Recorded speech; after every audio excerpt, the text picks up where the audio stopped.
రాష్ట్రంలో పలుచోట్ల ఏసీబీ అధికారులు రైడ్స్ చేశారు. 3 వేర్వేరు జిల్లాల్లో అవినీతి అధికారులు ఏసీబీకి చిక్కారు. ఒకవైపు ఏసీబీ దాడులు చేసినా ఇంకా కొందరు అధికారులు అక్రమ సంపాదనకు పాల్పడుతూనే ఉన్నారు.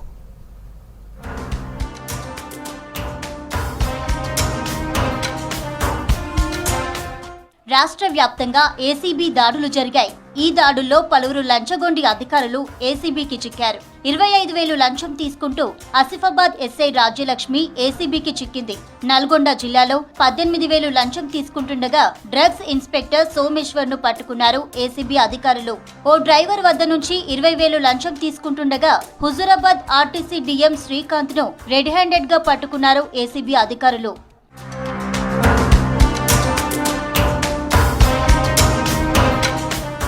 లంచం తీసుకుంటూ ఏసీబీకి చిక్కింది ఆసిఫాబాద్ మహిళా ఎస్ఐ రాజ్యలక్ష్మి. రోడ్డు ప్రమాదం కేసులో స్టేషన్ బెయిల్ ఇచ్చేందుకు ఓ వ్యక్తి నుంచి 25,000 లంచం డిమాండ్ చేసింది.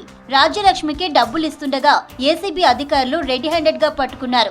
ఎస్ఐను అదుపులోకి తీసుకున్న పోలీసులు కేసు నమోదు చేసి విచారణ జరుపుతున్నారు. గత నెల ఆసిఫాబాద్ అవుట్స్కట్స్లోని బూరుగుడ దగ్గర ఒక యాక్సిడెంట్ జరిగింది.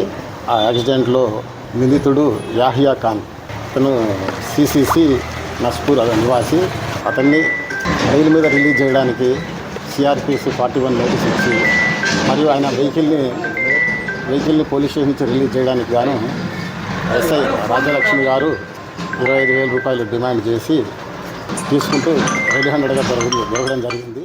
నల్గొండ జిల్లాలో ఏసీబీ అధికారులకు చిక్కాడు ఓ అవినీతి ఆఫీసర్. 18,000 లంచం తీసుకుంటూ ఏసీబీకి పట్టుబడ్డారు నల్గొండ డ్రగ్స్ ఇన్స్పెక్టర్ సోమేశ్వర్. ఓ ప్రైవేటు ఆసుపత్రిలో ఫార్మసీ ఏర్పాటుకు లంచం తీసుకుంటుండగా రెడ్ హ్యాండెడ్ గా పట్టుకున్నారు ఏసీబీ అధికారులు. గతంలోనూ సోమేశ్వర్ పలు మెడికల్ షాపుల నుంచి నెలవారీగా వసూళ్లకు పాల్పడినట్లు ఆరోపణలున్నాయి. సోమేశ్వర్ ను అదుపులోకి తీసుకుని కేసు నమోదు చేశారు ఏసీబీ అధికారులు.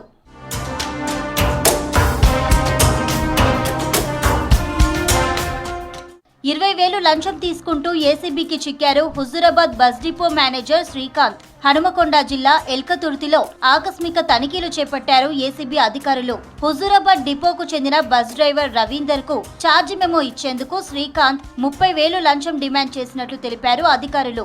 30,000కు గాను 10,000 ఇవ్వగా మిగతా 20,000 కోసం ఒత్తిడి చేయడంతో ఏసీబీని ఆశ్రయించినట్టు తెలిపారు రవీందర్. డీఎం శ్రీకాంత్ ను అదుపులోకి తీసుకున్నారు ఏసీబీ ఆఫీసర్స్. హుజూరాబాద్ డిపోకు సంబంధించినటువంటి డ్రైవర్ రవీందర్, అతను ఫిబ్రవరి నెలలో వాళ్ళ మేనమామ కొడుకు చనిపోతే ఒకరోజు ఇంటికి యాబ్సెంట్ అయ్యాడు. యాబ్సెంట్ అయింది అలసుగా తీసుకొని రిప్లై ఇచ్చినప్పటికీ కూడా అతన్ని డ్రాప్ చేయకుండా 30,000 రూపాయలు ఇస్తేనే నేను డ్రాప్ చేస్తా, లేకుండా చెయ్య అని చెప్పి అతనితో చెప్పడంతో అతను డబ్బులు ఇవ్వడం ఇష్టం లేక వరంగల్లో ఉన్న మా ఆఫీస్కి వచ్చి ఫిర్యాదు చేశాడు. ఎప్పటికప్పుడు అవినీతి నిరోధక శాఖ అధికారులు దాడులు చేపడుతున్నప్పటికీ ఇంకా అవినీతి అధికారులు అక్రమ సంపాదనకు పాల్పడుతూనే ఉన్నారు.